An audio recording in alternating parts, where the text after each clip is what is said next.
ஓம் சாந்தி. April 13, 2025. அவ்யக்த பாப்தாதா, மதுபன்.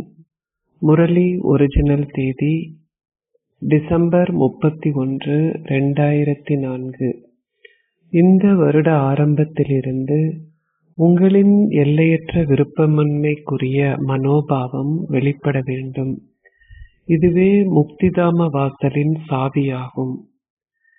இன்று புதிய யுகத்தை படைப்பவரான பாப்தாதா தனது குழந்தைகளுடன் புது வருடத்தை கொண்டாட வந்துள்ளார். தனது குழந்தைகளின் மீதுள்ள அன்பால் அவர் தொலைதூரத்திலிருந்து அவர்களுடன் ஓர் இறை சந்திப்பை கொண்டாடுவதற்காக பௌதீக உலகிற்கு வந்துள்ளார். உலகில் புது வருடத்திற்காக ஒருவருக்கொருவர் வாழ்த்துக்களை தெரிவிப்பார்கள்.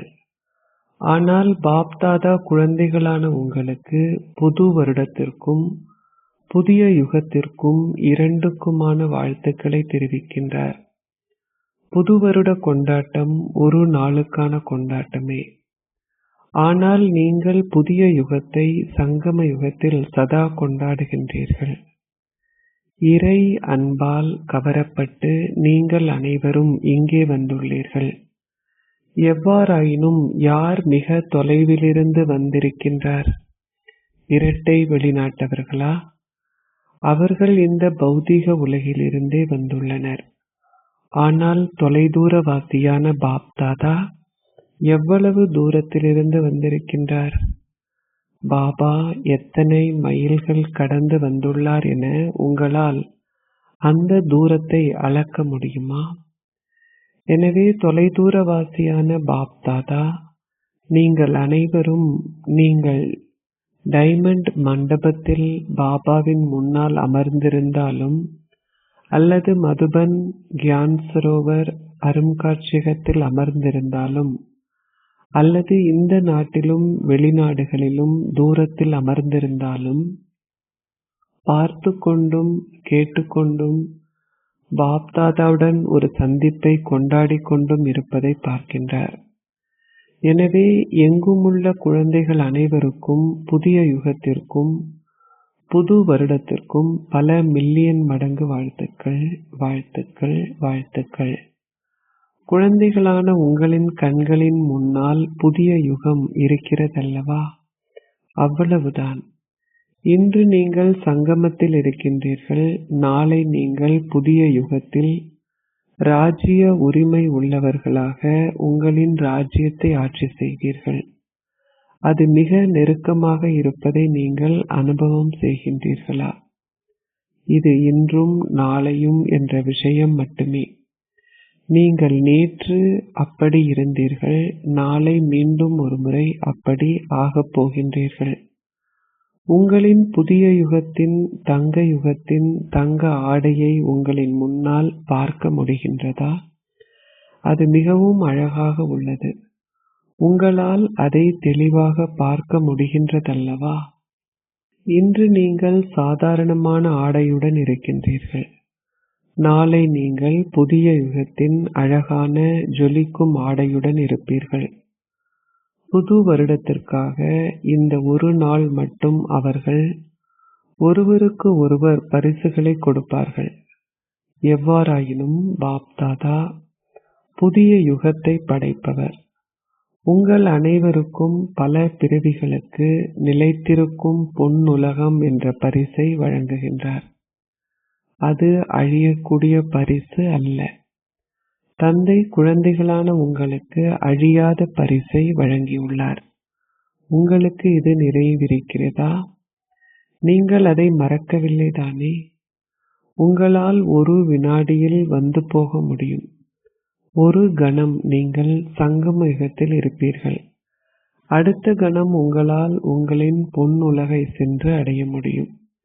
அல்லது அதற்கு நீண்ட நேரம் எடுக்குமா? உங்களின் ராஜ்யத்தை நீங்கள் நினைவு செய்கின்றீர்கள் தானே? இன்றைய தினம் விடை பெறுகின்ற நாள் என்று அழைக்கப்படுகிறது. நள்ளிரவின் பின்னர் கொண்டாட்டத்திற்குரிய நேரம் என்று அழைக்கப்படும். அதனால் விடைபெறும் நாளில் இந்த வருடத்திற்கு விடை கொடுப்பதுடன் கூடவே வேறு எதற்கும் நீங்கள் விடை கொடுத்துள்ளீர்கள்? நீங்கள் அனைத்து நேரத்திற்கும் விடை கொடுத்துள்ளீர்களா அல்லது குறுகிய காலத்திற்கு மட்டுமே விடை கொடுத்துள்ளீர்களா என்பதை சோதித்து பார்த்தீர்களா? காலம் மிக வேகமாக செல்கிறது என பாப்தாதா ஏற்கனவே உங்களுக்கு கூறியுள்ளார். எனவே உங்களின் முயற்சிகளின் வேகம் துரிதமாக உள்ளதா என நீங்கள் வருடம் முழுவதும் உங்களின் பெரு பேற்றை சோதித்து பார்த்தீர்களா? அல்லது சில நேரங்களில் ஒரு வேகத்திலும் மற்ற நேரங்களில் வெவ்வேறு வேகங்களிலும் செல்கிறதா? உலகின் நிலைமைகளை பார்க்கும் பொழுது நீங்கள் இப்பொழுது குறிப்பாக உங்களின் 2 ரூபங்களை வெளிப்படுத்த வேண்டும். அந்த 2 ரூபங்களாவன அனைவர் மீதும் கருணை நிறைந்தவராகவும் நன்மை செய்பவராகவும் இருத்தல். 2வது ஒவ்வொரு ஆத்மாவிற்கும் அருள்பவரின் குழந்தையாக மாஸ்டர் அருள்பவராக இருத்தல். உலகிலுள்ள ஆத்மாக்கள் முற்றிலும் சக்தியற்றவர்களாக, துன்பம் நிறைந்தவர்களாக, அமைதியற்றவர்களாக இருப்பதுடன் துயரத்தில் அழுகின்றார்கள். அவர்கள் தந்தையை நோக்கியும் பூஜிக்க தகுதி வாய்ந்த ஆத்மாக்களான உங்களை நோக்கியும் அழைக்கின்றார்கள். எங்களுக்கு சந்தோஷம், அமைதி, சுகம், தைரியத்தை ஒரு சில கணங்களுக்கேனும் அருளுங்கள். தந்தையால் குழந்தைகளின் துன்பத்தையும் துயரத்தையும் காண அல்லது கேட்க பொறுத்து கொள்ள முடியவில்லை. பூஜிக்க தகுதி வாய்ந்த ஆத்மாக்களான உங்கள் அனைவருக்கும் கருணை பிறக்கவில்லையா? அவர்கள் யாசிக்கிறார்கள், அருளுங்கள், அருளுங்கள், அருளுங்கள். எனவே அருள்பவரின் குழந்தைகள் குறைந்தபட்சம் அவர்களுக்கு ஒரு துளியாவது கொடுக்க வேண்டும். தந்தை குழந்தைகளான உங்களை, அவரின் சகப்பாடிகளை மாஸ்டர் அருள்பவர்களாக தனது வலது கரங்களாக ஆக்கி இந்த சிக்னலை கொடுக்கின்றார். நீங்கள் உலகிலுள்ள ஆத்மாக்கள் அனைவருக்கும் முக்தி அளிக்க வேண்டும்.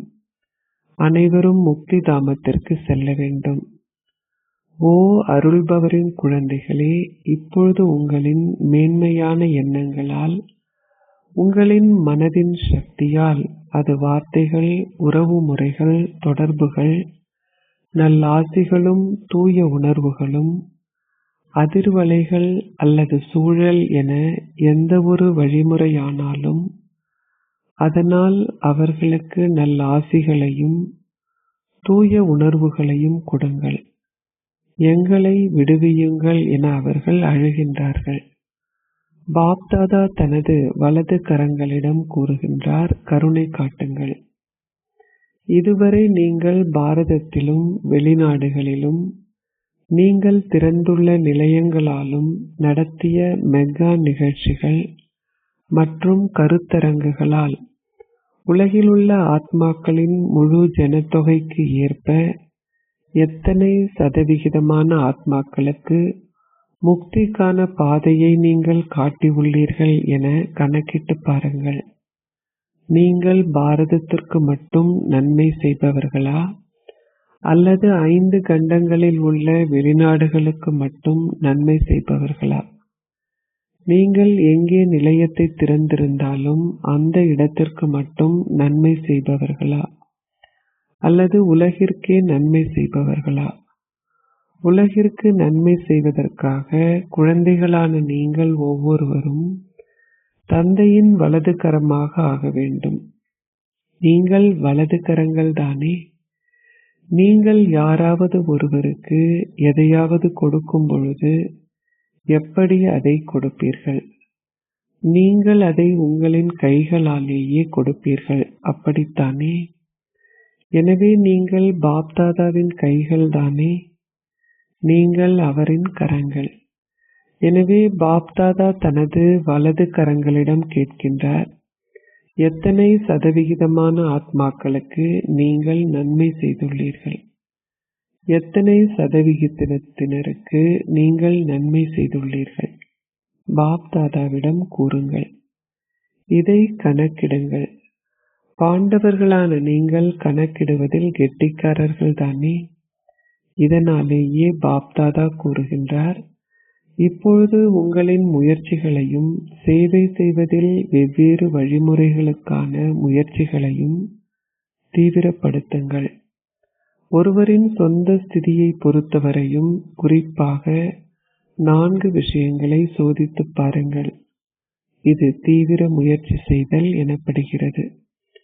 முதலில் உங்களுக்கு ஒரு கருவியாக இருக்கும் உணர்வு இருக்கிறதா என சோதித்துப் பாருங்கள். நான் என்ற ராஜரிகமான ரூபம் ஏதாவது உள்ளதா? எனது என்ற உணர்வு ஏதாவது இருக்கிறதா? சாதாரணமான மக்களுக்கு நான் மற்றும் எனது என்பது சாதாரணமானது. அவர்கள் புற உணர்வில் இருக்கிறார்கள்.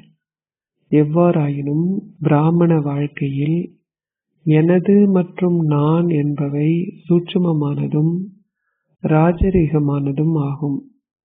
அதன் மொழி என்னவென்று உங்களுக்கு தெரியுமா? இது அனைத்து நேரத்தையும் நடக்கிறது. இது அனைத்து நேரத்திலும் தொடர்கிறது. இது நடக்கும். நாங்கள் தொடர்ந்து செயல்படுகின்றோம். நாங்கள் பார்க்கின்றோம். எனவே ஒன்று ஒரு கருவியாக நிமித்தமாக இருத்தல்.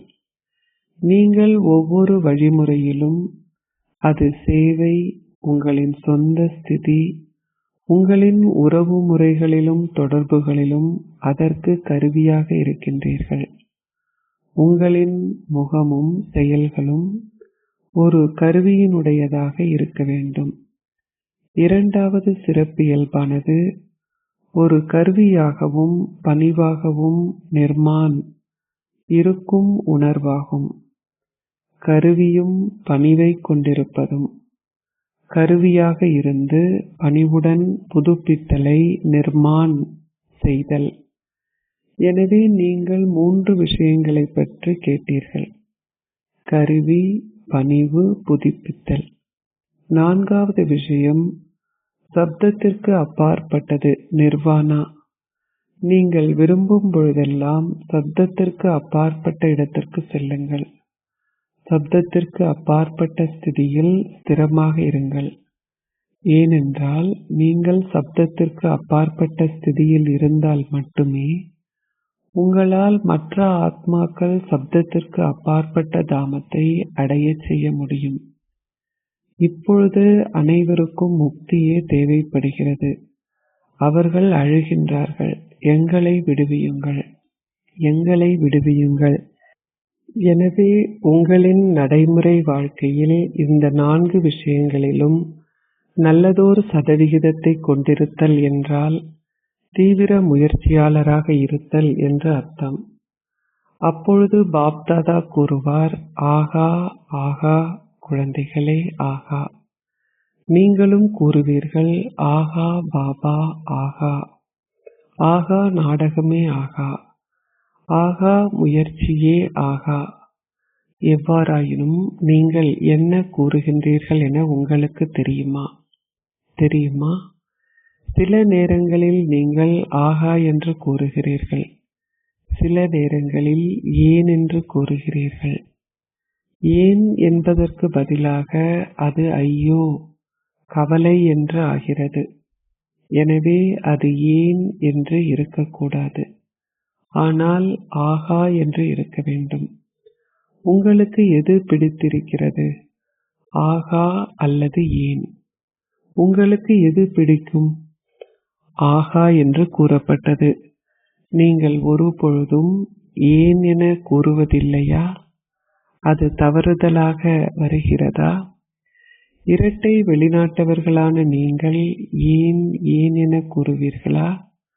நீங்கள் இப்படி கூறுகின்றீர்களா? ஏன் என கூறுகின்றீர்களா? சில நேரங்களில் அதை கூறுகின்றீர்களா? ஏன் என ஒரு பொழுதும் கூறாதவர்கள் உங்களின் கைகளை உயர்த்துங்கள்.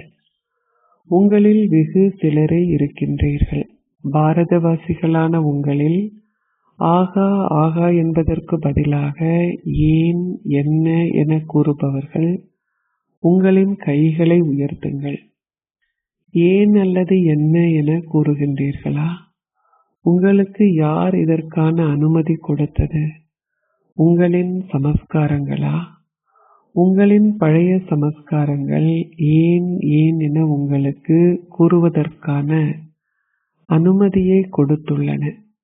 தந்தையோ ஆகா ஆகா என கூறும்படி கூறுகின்றார்.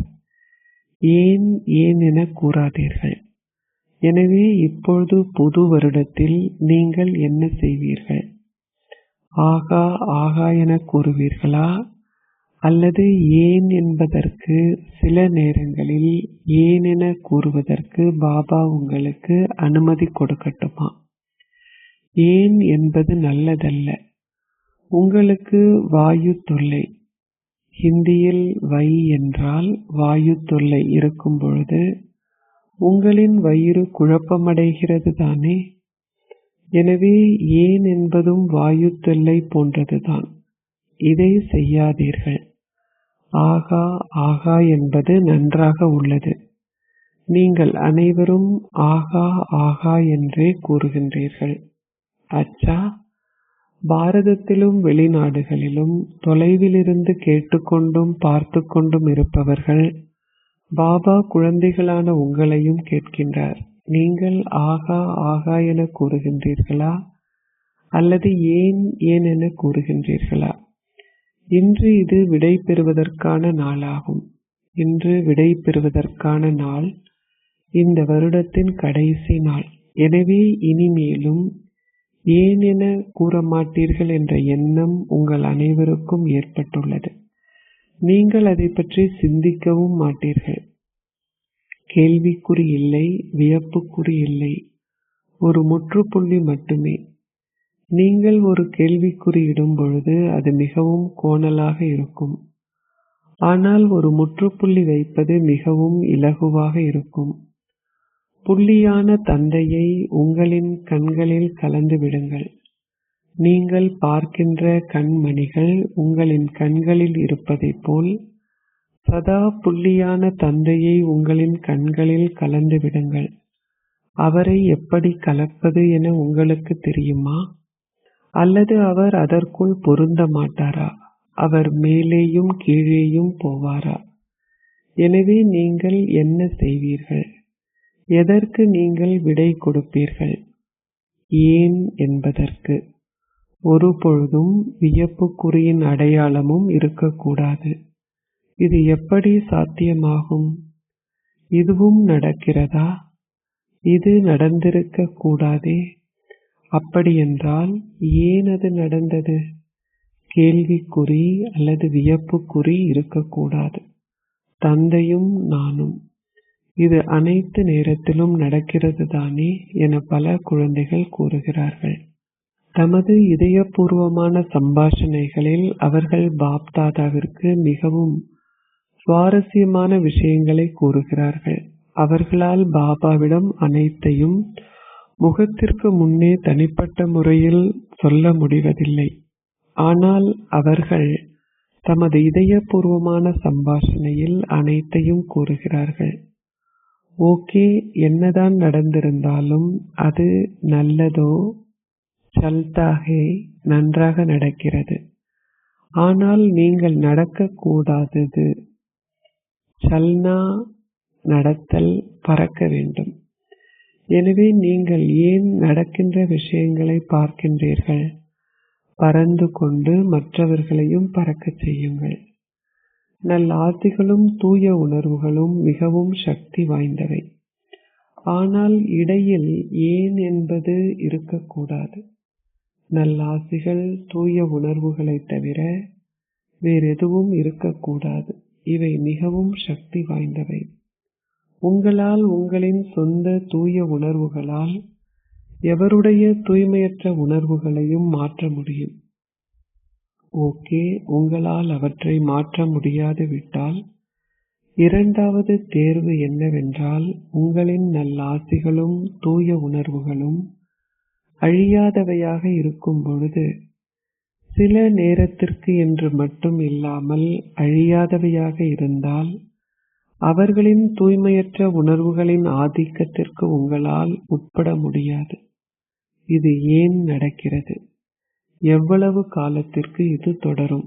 இது எப்படி தொடரும் என நீங்கள் கேட்க ஆரம்பித்தால் உங்களின் நல்லாசிகளின் சக்தி குறைய ஆரம்பித்துவிடும். இல்லாதுவிட்டால் உங்களின் நல்லாசிகளும் தூய உணர்வுகளும் கொண்ட எண்ணங்களுக்கு அதிக அளவு சக்தி உள்ளது. பாருங்கள், நீங்கள் அனைவரும் பாப்தாதாவிடம் வந்துள்ளீர்கள். உங்களின் முதல் தினத்தை நினைவு செய்யுங்கள். பாப்தாதா என்ன செய்தார்? தூய்மையற்றவர்கள், பாவிகள், சாதாரணமானவர்கள் அல்லது வெவ்வேறு மனோபாவங்களையும் வெவ்வேறு உணர்வுகளையும் கொண்டவர்கள் யார் வந்திருந்தாலும் பாப்தாதா என்ன செய்தார்? அவருக்கு உங்களை குறித்து நல்லாசிகள் இருந்தன அல்லவா? நீங்கள் என்னுடையவர்கள், நீங்கள் மாஸ்டர் சர்வசக்திவான்கள், நீங்கள் இதய சிம்மாசனத்தில் அமர்ந்திருக்கின்றீர்கள். அவரிடம் உங்களுக்காக நல்லாசிகளும் தூய உணர்வுகளும் இருந்தனதானே? இவற்றுடனேயே நீங்கள் தந்தைக்கு சொந்தம் ஆகுவதற்காக வந்தீர்கள். எப்பொழுதாவது தந்தை பாவிகளான நீங்கள் ஏன் வந்தீர்கள் என கேட்டாரா? நீங்கள் எனது குழந்தைகள், நீங்கள் மாஸ்டர் சர்வசக்திவான்கள் என்ற நல்லாசிகளையே அவர் சதா கொண்டிருந்தார். தந்தை உங்களுக்காக நல்லாசிகளையும் தூய உணர்வுகளையும் கொண்டிருந்த போது உங்களின் இதயம் என்ன சொன்னது? எனது பாபா. அப்போது தந்தை என்ன கூறினார்? எனது குழந்தைகளே.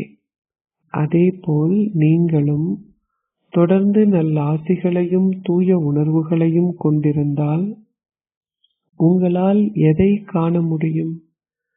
சென்ற கல்பத்தின் எனது இனிமையான சகோதரரே, எனது நீண்ட காலம் தொலைந்து இப்பொழுது கண்டுபிடிக்கப்பட்டுள்ள சகோதரியே, அப்பொழுது மாற்றம் நிகழும். எனவே இந்த வருடம் எதையாவது செய்து இதை காட்டுங்கள். உங்களின் கைகளை வெறுமனே உயர்த்தாதீர்கள். உங்களின் கைகளை உயர்த்துவது மிகவும் இலகுவானது. உங்களின் மனங்களின் கைகளை உயர்த்துங்கள். ஏன்? இன்னமும் செய்வதற்கு அதிக அளவு வேலை உள்ளதா? பாப்தாதா உலகிலுள்ள ஆத்மாக்களை பார்க்கும் பொழுது அவருக்கு அதிக அளவு கருணை பிறக்கிறது. இப்பொழுது இயற்கையின் கூறுகள் களைப்படைந்து விட்டன. இயற்கையும் இப்பொழுது களைப்படைந்து விட்டாள். எனவே அவளால் என்ன செய்ய முடியும்? அவள் ஆத்மாக்களுக்கு துன்பம் கொடுக்கின்றாள். குழந்தைகளை பார்க்கும் பொழுது தந்தைக்கு கருணை ஏற்படுகிறது. உங்கள் அனைவருக்கும் கருணை ஏற்படுகிறதா? நீங்கள் செய்திகளை கேட்டீர்கள், பின்னர் மௌனமாகி விடுகின்றீர்கள். அவ்வளவுதான். ஆத்மாக்கள் பலர் சென்று விட்டார்கள். அந்த ஆத்மாக்களுக்கு பாபாவின் செய்தி கொடுக்கப்படவில்லை. குறைந்தபட்சம் இப்பொழுது அருள்பவர்கள் ஆகுங்கள், கருணை நிறைந்தவர்கள் ஆகுங்கள். இது நடக்கும். உங்களின் எல்லையற்ற மனோபாவம் இந்த வருடத்தின் ஆரம்பத்தில் இருந்தே உங்களுக்குள் வெளிப்பட்டால் மட்டுமே நீங்கள் கருணையுடையவர் ஆகுவீர்கள். எல்லையற்ற விருப்பமின்மையின் மனோபாவம், ஷரீரம் அல்லது ஷரீர உணர்வின் விழிப்புணர்வு ஏற்படுவதும் எல்லையற்ற விருப்பமின்மைக்குரிய விழிப்புணர்வு இல்லாமல் இருப்பதனாலேயே ஆகும். சிறிய விஷயங்கள், அற்பமான எல்லைக்கு உட்பட்ட விஷயங்கள் உங்களின் ஸ்திதியை தளம்பலடைய செய்கின்றன. இதற்கான காரணம் என்ன? எல்லையற்ற விருப்பமின்மையின் மனோபாவம் இல்லாமல் போவதே ஆகும்.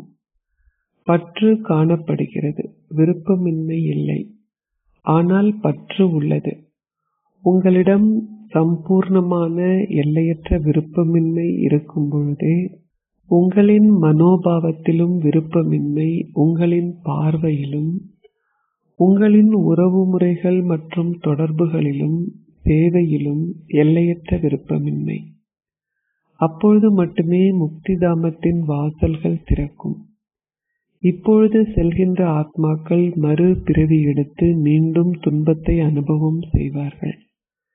எவ்வாறாயினும் நீங்களே முக்தி தாமத்தின் வாசல்களை திறப்பதற்கான கருவிகள் ஆவீர்கள். அப்படித்தானே? நீங்கள் தந்தை பிரம்மாவின் சகப்பாடிகள் தானே? எனவே உங்களின் எல்லையற்ற விருப்பமின்மையின் மனோபாவமே வாசல்களை திறப்பதற்கான சாவியாகும். அந்த சாவி இன்னமும் பயன்படுத்தப்படவில்லை. தந்தை பிரம்மாவும் இன்னமும் காத்திருக்கின்றார். முன்னோடி குழுவினரும் காத்திருக்கிறார்கள். இயற்கையின் பஞ்சபூதங்களும் காத்திருக்கின்றன. அவர்கள் மிகவும் களைப்படைந்து விட்டார்கள். மாயையும் தனது நாட்களை எண்ணிக்கொண்டிருக்கின்றாள். இப்பொழுது பேசுங்கள். ஓ மாஸ்டர் சர்வசக்திவான்களே, நீங்கள் என்ன செய்ய போகின்றீர்கள் என எனக்கு சொல்லுங்கள். இந்த வருடம் நீங்கள் ஏதாவது புதுமையை ஏற்படுத்துவீர்கள் தானே? நீங்கள் அதை புது வருடம் என்று அழைக்கின்றீர்கள். எனவே நீங்கள் புதுமையாக எதையாவது செய்வீர்கள் தானே? எனவே இப்பொழுது எல்லையற்ற விருப்பமின்மைக்கான மனோபாவத்தை கொண்டிருப்பதற்கும் முக்தி தாமத்திற்கு செல்வதற்குமான சாவியை தயார் செய்யுங்கள். நீங்கள் அனைவருமே முதலில் முக்தி தாமத்திற்கே செல்லப் போகின்றீர்கள். அப்படித்தானே? நீங்கள் தந்தை பிரம்மாவிற்கு அவருடனேயே நீங்கள் திரும்பிச் செல்வீர்கள் என்றும், அவருடனேயே கீழே வருவீர்கள் என்றும், அவருடனேயே ராஜ்யத்தை ஆட்சி செய்வீர்கள் என்றும், அவருடனேயே பக்தி செய்வீர்கள் என்றும் சத்தியம் செய்துள்ளீர்கள். எனவே இப்பொழுது ஆயத்தங்களை செய்யுங்கள். நீங்கள் அதை இந்த வருடம் செய்வீர்களா அல்லது உங்களுக்கு இன்னும் ஒரு வருடம் வேண்டுமா? மீண்டும் மீண்டும் தயவு செய்து கவனம் செலுத்துங்கள் என்பதை செய்ய முடியும் என்று நினைப்பவர்களை கைகளை உயர்த்துங்கள். நீங்கள் அதை செய்வீர்களா? அப்பொழுது முன்னோடி குழுவினர் உங்களுக்கு பல வாழ்த்துக்களை தெரிவிப்பார்கள். அவர்கள் மிகவும் களைத்து விட்டார்கள். அச்சா, ஆசிரியர்கள் என்ன கூறுவீர்கள்? முதல் வரிசையில் அமர்ந்திருப்பவர்கள் என்ன கூறுகின்றீர்கள்? அனைத்திற்கும் முதலில் முதல் வரிசையில் அமர்ந்திருக்கும் சக்திகளும் பாண்டவர்களும் உங்களில் யார் இதை செய்வீர்கள்? உங்களின் கைகளை உயர்த்துங்கள். அரைவாசி அல்ல. நீங்கள் உங்களின் கைகளை அரைவாசி உயர்த்தினால் நீங்கள் அரைவாசியே அதை செய்வீர்கள் என்றே சொல்லப்படும். உங்களின் கைகளை உயர்த்துங்கள். அச்சா, வாழ்த்துக்கள், வாழ்த்துக்கள். இரட்டை வெளிநாட்டவர்களான உங்களை கைகளை உயர்த்தும்படி பாபா கேட்கின்றார். இரட்டை வெளிநாட்டவர்களே, ஒருவரை ஒருவர் பார்த்து யார் தனது கையை உயர்த்தவில்லை என பாருங்கள். அச்சா, சிந்தி குழுவில் இருப்பவர்களும் தமது கைகளை உயர்த்துகிறார்கள். இது ஓர் அற்புதமே. நீங்கள் அனைவரும் இதை செய்வீர்களா? சிந்தி குழுவினர் இதை செய்வீர்களா? அவ்வாறாயின் இரட்டை பாராட்டுகள். மிகவும் நல்லது. ஒருவருக்கொருவர் சகவாசத்தை கொடுத்த வண்ணம், நல்லாசிகளுடன் சிக்னலை கொடுத்த வண்ணம் கைகளை இணைத்தபடி நீங்கள் இதை செய்ய வேண்டும். அச்சா, ஒன்று கூடலில் உள்ள யாரோ ஒருவர் கத்தி சப்தமிட்டார். அனைவரும் அமருங்கள். இது எதுவும் புதிதல்ல. இப்பொழுது ஒரு வினாடியில் ஒரு புள்ளியாகி புள்ளியான தந்தையை நினைவு செய்யுங்கள். சூழ்நிலைகள் எத்தகையதாக இருந்தாலும் அவற்றுக்கு ஒரு முற்றுப்புள்ளி வையுங்கள். உங்களால் அதை செய்ய முடியுமா? ஒரு வினாடியில் நான் பாபாவிற்கு சொந்தமானவன், பாபா என்னுடையவர். அச்சா, எங்கும் உள்ள புதிய யுகத்தின் அதிபதிகளாக இருக்கும் குழந்தைகள் அனைவருக்கும், புது வருடத்தை ஊக்கத்துடனும் உற்சாகத்துடனும் கொண்டாடுகின்ற எங்குமுள்ள குழந்தைகள் அனைவருக்கும், சதா பறப்பதுடன் மற்றவர்களையும் பறக்கச் செய்யும் பறக்கும் ஸ்திதியிலுள்ள குழந்தைகளுக்கும், தீவிர முயற்சி செய்வதன் மூலம் வெற்றி மாலையின் மணிகள் ஆகப்போகின்ற வெற்றி பெறுகின்ற ரத்தினங்களுக்கும், புதிய வருடத்திற்கும் புதிய யுகத்திற்கும் பாப்தாதாவின் ஆசீர்வாதங்கள் நிறைந்த தட்டு நிறைந்த வாழ்த்துக்கள். பல மில்லியன் மடங்கு வாழ்த்துக்கள். வாழ்த்துக்கள். நீங்கள் ஒரு கையை தட்டலாம், உங்களின் கைகளை அசைக்கலாம். அச்சா, ஆசீர்வாதம். நீங்கள் ஒருமுகப்படுத்தலையும் ஸ்திரத்தன்மையையும் பயிற்சி செய்வதன் மூலம் உங்களின் ஸ்திதியை நிலையாகவும் ஸ்திரமாகவும் ஆக்கி அதனால் முழுமையான வெற்றியின் சுரூபம் ஆகுவீர்களாக. உங்களுக்குள் ஒருமுகப்படுத்துதல் இருக்கும் பொழுது நீங்கள் இயல்பாகவே நிலையான மற்றும் ஸ்திரமான ஸ்திதியை கொண்டிருப்பீர்கள். ஒருமுகப்படுத்தலால் வீணான எண்ணங்கள், வார்த்தைகள், செயல்கள் அனைத்தும் முடிந்துவிடும். அத்துடன் அனைத்துமே சக்தியால் நிரம்பிவிடும். ஒருமுகப்படுத்துதல் என்றால் ஒரு மேன்மையான எண்ணத்தில் ஸ்திரமாக இருத்தல் என்று அர்த்தம். இதில் மரம் முழுவதன் விரிவாக்கமும் அமிழ்ந்துவிடும். உங்களின் ஒருமுகப்படுத்தலை அதிகரியுங்கள். சகல வகையான குழப்பங்களும் முடிந்துவிடும். உங்களின் எண்ணங்கள், வார்த்தைகள், செயல்கள் அனைத்தும் இலகுவாக வெற்றி நிறைந்தவை ஆகும். இதற்கு ஏகாந்தத்தில் இருங்கள். ஸ்லோகம். ஒரு முறை நீங்கள் தவறு செய்த பின்னர் அதை பற்றி மீண்டும் மீண்டும் சிந்திப்பது என்றால் தொடர்ந்து ஒரு கரையின் மேல் மற்றொரு கரையை ஏற்படுத்துதல் என்று அர்த்தம். ஆகவே கடந்த காலத்திற்கு முற்றுப்புள்ளி வையுங்கள். அவ்யக்த இஷாரா. ஒன்றிணைந்த ரூபம் என்ற விழிப்புணர்வால் சதா வெற்றி பெறுபவர் ஆகுங்கள். தற்சமயம் எப்படி ஆத்மாவும் ஷரீரமும் ஒன்றிணைந்திருக்கின்றனவோ அதேபோல் நீங்களும் தந்தையும் ஒன்றிணைந்து இருக்க வேண்டும். எனது பாபா என்பதை நினைவு செய்யுங்கள். உங்களின் நெற்றியில் சதா உங்களின் சகவாசத்தின் திலகத்தை அணிந்திருங்கள். உங்களின் சகப்பாடியான சுஹாகை, அதாவது கணவனை ஒருபொழுதும் உங்களால் மறக்க முடியாது. எனவே எப்பொழுதும் உங்களின் சகப்பாடியை உங்களுடனேயே வைத்திருங்கள். நீங்கள் அவருடன் இருந்தால் அவருடனேயே திரும்பிச் செல்வீர்கள். நீங்கள் அவருடனேயே இருந்து அவருடனேயே திரும்பிச் செல்ல வேண்டும். அவர் உங்களுடன் ஒவ்வொரு வினாடியும் ஒவ்வொரு எண்ணத்திலும் இருக்கின்றார். ஓம் சாந்தி.